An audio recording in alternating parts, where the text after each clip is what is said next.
میرے رسول پاک علیہ کے صحابہ کے قریب دنیاداری آ سکی نہیں آئی۔ حضرت ابو بکر صدیق نے پانی مانگا تو لوگوں نے دودھ دیا، فرمایا پیچھے کرو، ابو بکر نے نعمتیں چھوڑ دیے۔ اب ابو بکر وہ والا کام کرتا ہے جو رسول پاک نے کیا ہے، فرمایا نہ دودھ شاید پیش نہ کرو، جو مانگتا ہوں بس وہ دو۔ حضرت ابو بکر صدیق نے بڑے مالدار تھے، حضرت عمر فاروق رضی اللہ تعالیٰ عنہ کے پاس صحابہ کرام جمع ہو کے آئے، کون سا ایسا شخص ہے جس کی تنخواہ میں اضافہ ہو جائے؟ تو لوگ کہتے ہیں نہیں نہیں مجھے نہیں چاہیے، پر ہم نے وہ لوگ دیکھے، حاجی صادق صاحب کو مسجد والوں نے کہا 1000 روپیہ تنخواہ بڑھانی ہے، تو حاجی صاحب کہنے لگے میرا بڑا سونا گزارا ہوتا ہے، میں نے نہیں بڑے نے۔ حضرت سیدنا عمر فاروق رضی اللہ تو صحابہ کٹھے ہو کے گئے، کہنے لگے عمر حضور کے زمانے میں بظاہر غربت رہی، جناب صدیق اکبر کے زمانے میں غربت، اب تو بڑی ریل پیل ہے، بحرین سے لاکھوں کا مال آتا ہے، آپ کو بڑے بڑے سفیر ملنے آتے ہیں، پر آپ وہی پرانا کرتا اور وہی تامت جو کئی جگہ سے سی آپ نے کئی جگہ سے پھٹی۔ اور حضرت عمر ایک دن عید کی نماز پڑھانے گئے تھے تو ننگے پیر ہی چلے گئے، لوگوں نے کہا جوتا، فرمایا ٹوٹ گیا تھا یار، پہننے کے قابل نہیں تھا، فرمایا ننگے پیر آ گئے اور لوگ کیا کہیں گے، فرمایا چھوڑو، عمر کے پاؤں ننگے ہیں لیکن عمر کے کردار میں تو کوئی شک نہیں نا، پیر ہی ننگے ہیں نا، کیا ہوا، چھوڑو اس بات کو، کوئی پیار نہیں دنیا داری سے، دولت سے کوئی چکر ہی نہیں۔ حضرت سیدنا عمر فاروق رضی اللہ تعالیٰ عنہ کو صحابہ نے کٹھے ہو کے کہا، یہ ہے امت کے بیدار ہونے کے طریقے جو عرض کر رہا ہوں، کہا جناب آپ اب بڑا مال غنیمت ہے اور جس طرح ہر صحابی کا حصہ ہے آپ کا بھی حصہ ہے، تو ایک نیا کرتا ہی ڈال لیں آپ خرید کے۔ اب جب مشورہ ہو گیا صحابہ میں تو کہنے لگے عمر سے بات کون کرے گا، نیا کرتا پہننے کی عمر سے بات کس کو برا لگتا ہے جی، نیا کرتا کون بات کرے گا؟ حضرت سیدنا علی المرتضیٰ کا انتخاب ہوا، کہنے لگے مولا علی کی بڑی عزت کرتے ہیں، ان سے بڑا پیار کرتے ہیں، ان سے بات کرتے ہیں۔ تو حضرت علی کو بلایا گیا، عرض کی حضور مہربانی فرمائیں، حضرت عمر سے کہے نئے کرتے کے لیے، آپ فرمانے لگے عمر میری بڑی قدر کرتا ہے، بڑی بات سنتا ہے، پر یہ والا کام نہیں میں عمر سے کہہ سکتا، یہ کسی اور سے کہو۔ تو کہنے لگے آپ رہنمائی کر دیں کس کو کہیں، تو جناب علی المرتضیٰ فرمانے لگے اگر حضرت عائشہ صدیقہ سے کہو گے تو عمر فوراً مان جائے گا، وہ مومنوں کی ماں ہیں۔ صحابہ حضرت عائشہ کے پاس، اماں جی عمر کو بلائیں، ان کو کہیں، بڑے بڑے سفیر آئے ہوتے ہیں وہی پرانے کپڑے پہن کے بیٹھ جاتے ہیں۔ اللہ اکبر، حضرت عائشہ نے پیغام بھیجا، فرمایا عمر کو بلاؤ۔ عمر فاروق دوڑے ہوئے آئے، پردے کے پیچھے حضرت عائشہ کے پاس گھٹنوں کے بل، اماں جی دیر تو نہیں کر آیا میں آنے میں، حکم ہو، حضور کے گھر سے پیغام آیا، بڑے بڑے سفیروں کو چھوڑ کے بھاگے۔ حضرت عائشہ صدیقہ کہنے لگی عمر دیکھو جائز پیسے ہوں تو اسلام اچھے لباس سے منع نہیں کرتا، اب بڑا بڑا مال آیا ہے، اب تیرا بھی حصہ ہے، تو صحابہ کرام کی خواہش ہے کہ نیا کرتا پہن لو، بڑے بڑے سفیر آتے ہیں، حرج بھی کوئی نہیں، جائز بھی ہے، کوئی منع نہیں۔ حضرت عمر نے گردن جھکا، جی اماں جی، جی اماں جی، جی اماں جی۔ حضرت عائشہ کہتی ہیں بات ختم ہوئی، عمر نے گردن اٹھائی تو عمر کی داڑھی آنسوؤں سے بھری ہوئی، کہتی ہے مجھے کہنے لگے اماں جی میں تو صرف مسجد میں دیکھا کرتا تھا، آپ تو مصطفیٰ کو دن رات دیکھتی تھی، جس طرح کے کرتے آمنہ کے لال نے پہنے ہیں مجھے بھی پہنا دو، میں تیار ہوں، میں پہن لوں گا، میں تیار ہوں، پر جس طرح کے میرے نبی نے پہنے۔ حضرت عائشہ کہتی ہے میں پھوٹ کے روئی، میرا پلو آنسوؤں سے بھر گیا۔ فرماتی ہیں میں عمر کی بات سنتی گئی تو میرا پلو آنسوؤں سے، میں نے کہا عمر تو جا، تو ٹھیک ہے۔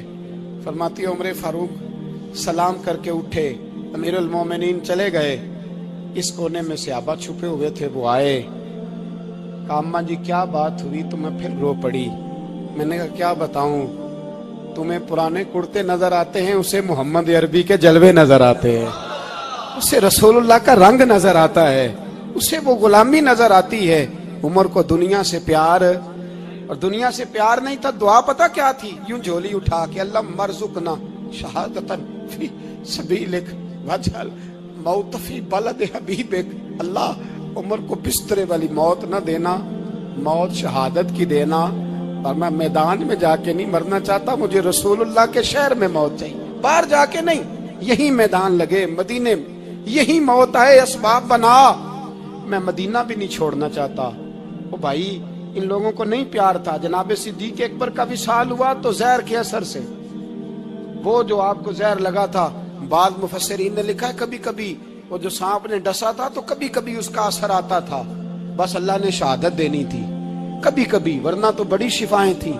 حضرت عمر شہید، حضرت عثمان، جناب علی، امام حسن، امام حسین، علی اکبر، علی اصغر، حضرت عباس، حضرت سعد بن معاذ، حضرت امیر حمزہ، مصعب بن عمیر، میرے محبوب نے تو لسٹ بنائی شہیدوں کی، لسٹ بنائی شہیدوں کی، شہادت سے پیار کیا رسول اللہ صلی اللہ علیہ وسلم کے غلاموں نے، پیار کیا شہادت سے، اسی لیے تو کافر اٹھ نہیں سکا کہ شہادت سے حضرت سعد بن معاذ رضی اللہ تعالیٰ عنہ کو زخم لگ گیا، جنگ سے زندہ آ گئے لیکن زخم ہے، رو کے کہنے لگے محبوبہ سارے شہید ہو گئے، میں ایسے ہی رہ گیا۔ حضور نے فرمایا نہیں، رب تجھے بھی شہادت کی موت ہی عطا فرمائے گا، اسی زخم میں پردہ ہو گیا۔ میرے بھائی، حضرت عمر بن جموح رضی اللہ تعالیٰ عنہ 4 بیٹے لے کے احد کے میدان میں آئے، کہا محبوبہ میرے 4 ہی تھے، میں سارے لے آیا ہوں، سارے ہی قبول ہیں؟ فرمایا ٹھیک ہے، پھر خود بھی زرہ پہن لی، ایک ٹانگ سے لنگڑے تھے، ٹانگ چھوٹی تھی، حضور نے فرمایا تو نے کیوں لباس پہن لیا ہے؟ کہا حضور میں نے بھی تو جہاد پہ جانا ہے نا۔ تو حضور نے فرمایا تیرے 4 بیٹے جو جا رہے ہیں، تو کہا یا رسول اللہ کیا لنگڑے جنت میں نہیں جا سکتے؟ حضور لنگڑے اللہ کو قبول نہیں، میں نہیں جا سکتا۔ تو میرے نبی پاک صلی اللہ علیہ وسلم نے فرمایا نہیں، جنت تو تیرا انتظار کر رہی ہے۔ کہا حضور پھر میں بھی جاؤں گا، بچے جائیں گے تو میں بھی جاؤں گا۔ ایک بی بی احد کے دن 3 سال کا بچہ لے کے گھر سے نکلی، بیبیوں کو کہتی ہے میرا خامد بھی بدر میں شہید ہوا، بھائی بھی اور باپ بھی، آج حضور نے پھر بلایا ہے، دل کرتا تھا کوئی جوان بیٹا ہوتا تو میں پیش کرتی، پر اب میرے پاس یہ 3 سال کا ہی ہے۔ بچہ لیا مدینے میں، مسجد نبوی میں، حضرت بلال سے کہنے لگی 2 منٹ حضور کا دیدار چاہیے۔ نبی پاک آئے، کیسے آئی ہو؟ کہنے لگی محبوبہ میں شہید کی بیٹی، شہید کی بہن، شہید کی بیوہ ہوں، میرے پاس اب جوان تو کوئی نہیں، یہ 3 سال کا ہی ہے۔ حضور نے مسکرا کے فرمایا یہ کرے گا کیا؟ کرے گا؟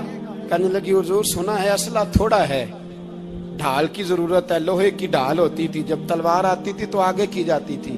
کہا محبوبہ میرا شہید کی اماں بننے کو بڑا دل کرتا ہے، یہ میرا 3 سال کا لے جاؤ، جب تیر آپ کی طرف آیا تو میرا بیٹا آگے کر دینا، یہ ڈھال کا کام تو دے گا نا۔ ہنستے ہوئے محبوب کی آنکھوں میں آنسو آئے، بچے کو پکڑ کے سینے سے لگایا، ماتھا چوما، فرمایا جا تیرے ساتھ وعدہ ہے، قیامت کے دن تجھے شہید کی اماں کہہ کے ہی پکارا جائے گا، وعدہ ہے تیرے ساتھ تجھے شہید کی۔ میرے بھائی مرنے کو دل ہی نہیں مسلمان، میرے نبی پاک صلی اللہ علیہ وسلم نے فرمایا جس کے دل میں کبھی شہادت کی آرزو پیدا نہیں ہوئی، اس کے سینے میں دھڑکنے والا دل مومن کا ہے ہی نہیں، وہ تو منافق ہے جو کبھی دین کے رستے میں شہید ہونے کو۔ میرے بھائیوں دین کو بڑی ضرورت ہے، بڑی ضرورت ہے، بڑی۔